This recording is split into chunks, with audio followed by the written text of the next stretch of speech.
কত কঠিন কথা দিলেন যে আমি নিজে আমার কুদরতের হাত যেটা এই শক্তিশালী হাত দিয়ে নদীকে চেপে ধরতাম, সে বিষয় দিয়ে কথা বলে আমার কোরআনের ভেতরে যদি বাক্যের কথা বলতো যে এটা আল্লাহ জানকে শেষ আর জহক পাখিতে ফেলে দিতাম। এই নদীকে জীবনে কোনোদিন নাম ধরে রাখলেন না, অসম্মান হবে, তার সম্মান রক্ত হবে এই কারণে।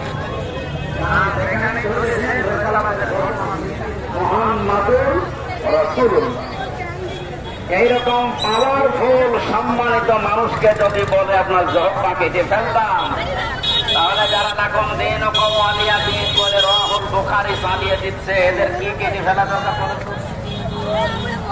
আপনি কি কথা বলবেন না আন্দাজে হাসছেন? যেন অথেন্টিক কিতাবের কাছে এই গুরুত্বপূর্ণ বিষয় আজকে শোনার জন্য যারা এসেছি, বিশ্বনবী জানিয়েছেন মান ক্বালা সাদাকা, যারা কোরআন থেকে কথা বলবে